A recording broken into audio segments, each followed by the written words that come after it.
Everyone. आज हम class 11th की बुक हॉर्नबिल के लेसन नंबर 3 जिसका हेडिंग है डिस्कवरिंग टट द सागा कंटिन्यूज, जिसके राइटर हैं A.R. विलियम्स। यहाँ पर इसके बारे में हम जानेंगे कि लेखक इसके माध्यम से क्या कहना चाहता है। हालांकि शुरुआती परिचय में हम आपको बता सकते हैं कि यहाँ पर एक राजा जिसका नाम टट है एक शक्तिशाली वंश का अंतिम उत्तराधिकारी था, जिसने मिस्र और इसके साम्राज्य पर शताब्दियों तक शासन किया था। उसकी जीवन और मृत्यु दोनों ही रहस्य बने रहे। उन रहस्यों को खोलने हेतु इसके शव का बार बार परीक्षण किया गया। इसी बात का वर्णन यहाँ पर लेखक के द्वारा किया गया है। जब हम पाठ की स्टार्ट में जाते हैं तो इसका टट का फोटो एक दिया गया है और वर्णन किया गया है लेखक के द्वारा, यह हम जानते हैं। He was just a teenager when he died. जब वह मृत्यु को प्राप्त हुआ तो मात्र वह किशोर वय का व्यक्ति था। The last heir of the powerful family that had ruled Egypt and its empire for centuries. He was laid to rest, laden with gold and eventually forgotten. लेखक कह रहा है कि मिस्र एवं इसके साम्राज्य पर शताब्दियों तक शासन करने वाले शक्तिशाली वंश का वह अंतिम उत्तराधिकारी था, जिसे सोने के आभूषणों एवं अन्य साजो सामान के साथ दफनाया गया और उसको अंततोगत्वा बुला दिया गया। Since the discovery of his tomb in 1922, the modern world has speculated about what happened to him. 1922 में उसकी कब्र की खोज के बाद आधुनिक विश्व ने इसके बारे में अनुमान लगाए कि उसके साथ क्या हुआ होगा। Extreme possibilities, with murder being the most extreme possibilities, और ऐसा अनुमान लगाया गया कि शायद उसकी हत्या की गई होगी।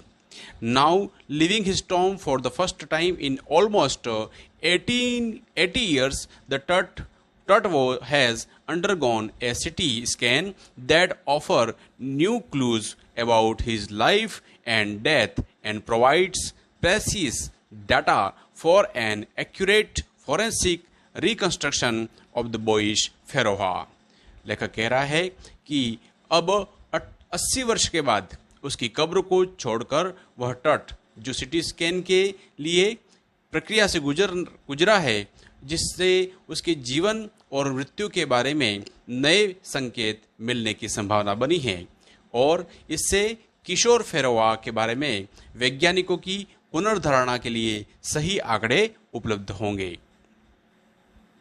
An energy wind stirred up ghostly dust devil as King Tut was taken from his resting place in the ancient Egypt cemetery known as the Valley of the Kings.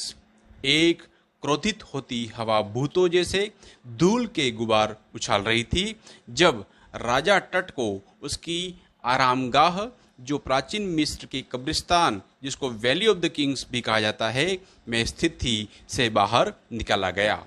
Dark bellied cloud had scudded across the desert sky all day and now were veiling the stars in the cascade grey. काले पेट वाले जो बादल हैं पूरे दिन उस रेगिस्तान के आकाश के आर पार उड़ते रहते थे और अब यह कफन जैसे भूरे रंग से उन्होंने तारों को भी ढक दिया था। It was 6 PM on January 5, 2005. यह 5 जनवरी 2005 को शाम 6 बजे का समय था। The world's most famous mummy glided head first into a CT scanner brought here to probe the lingering medical mysteries of this little understood young ruler who died more than 3,300 years ago. विश्व की सबसे प्रसिद्ध यह mummy एक city scanner के भीतर से खिसकते हुए प्रवेश कर रही थी, जो सबसे पहले उसका सिर अंदर जा रहा था।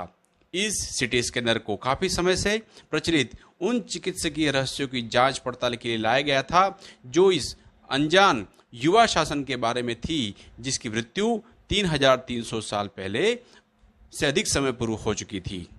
All afternoon, the usual line of tourists from around the world had descended into the cramped rock-cut tomb some 26 feet underground to pay their respect.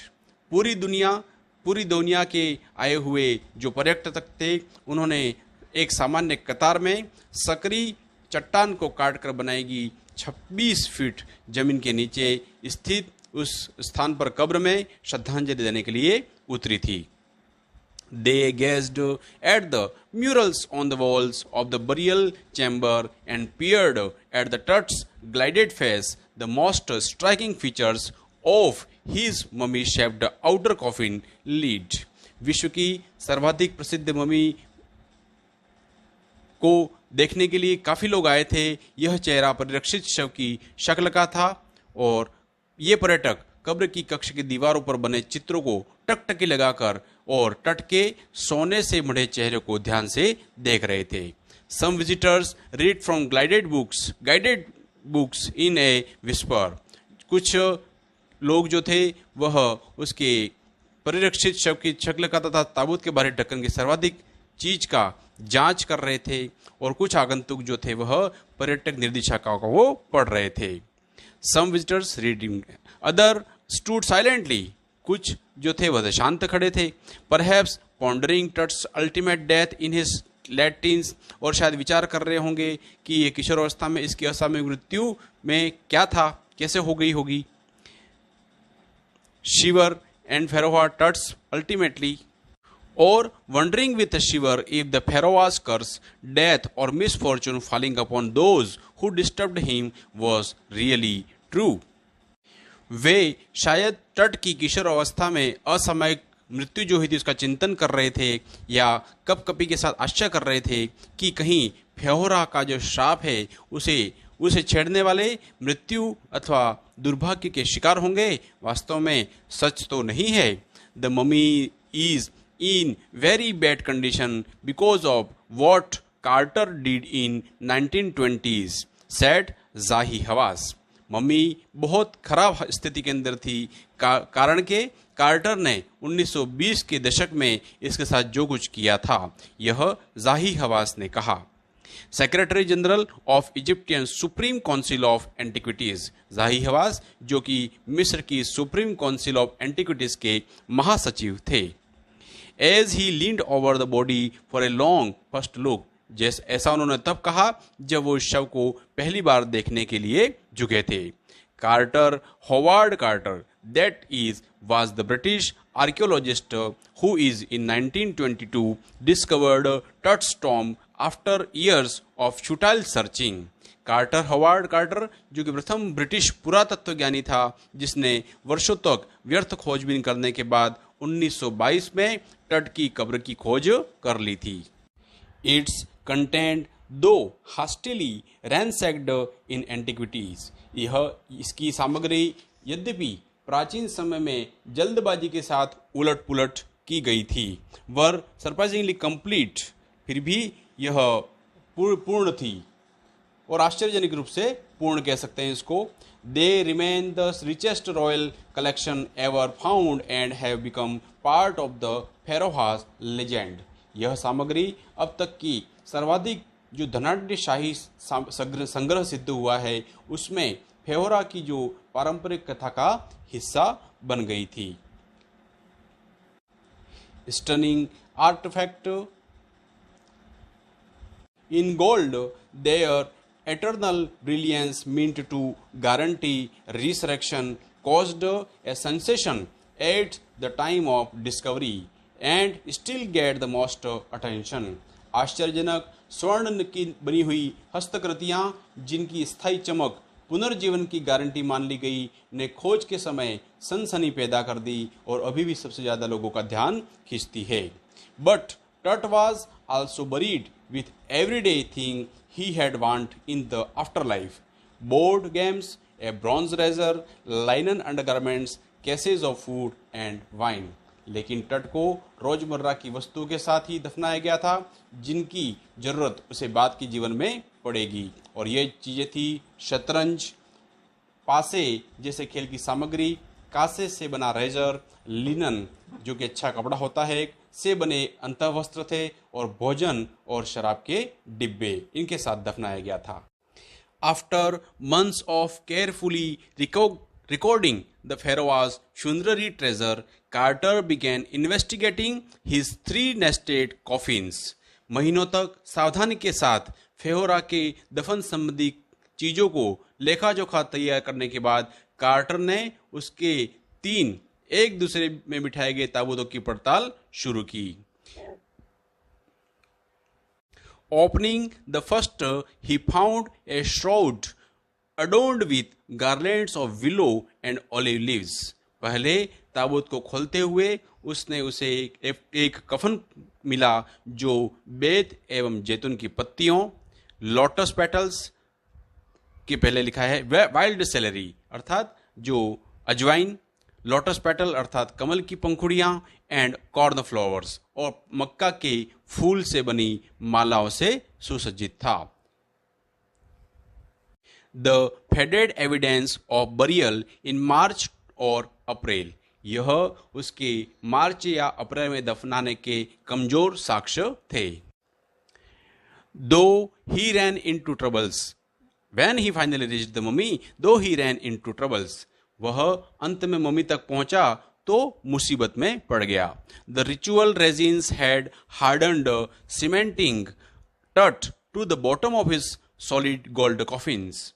कर्मकांड में प्रयुक्त होने वाले जो चिकने पदार्थ इतने ठोस बन गए थे कि इन्होंने टट को सोने से बने ताबूत के पेंदे पर चिपका दिया था। No amount of legitimate force could move them, उचित बल की प्रयोग से भी इनको हटाया नहीं जा सका था। Carter wrote letter was what was to be done, बाद में कार्टर ने लिखा कि क्या कर सकते थे। The sun can beat down like a hammer this far south in Egypt, and Carter tried to use it to loosen the resin. मिस्र के इस दूर में स्थित दक्षिणी भाग में सूर्य की धूप हथौड़े के भांति पीट सकती है, और कार्टर ने उस उपयोग इसका किया था चिकने पदार्थों को ढीला करते हुए कोशिश के लिए। For several hours he sat the mummy outside in blaze sunshine that heated it to 149 degree. उसने कार्टर ने इस गर्मी का उपयोग कई घंटों तक मम्मी को इसमें 149 फ़ारेनहाइट की गर्मी तक करने के लिए इसका किया था। फ़ारेनहाइट नथिंग बज्ड, लेकिन इसका कुछ नहीं हिला ढुला। He reported with scientific detachment that the consolidated material had to be chiseled away from beneath the limbs and trunk before it was possible to raise the king's remain.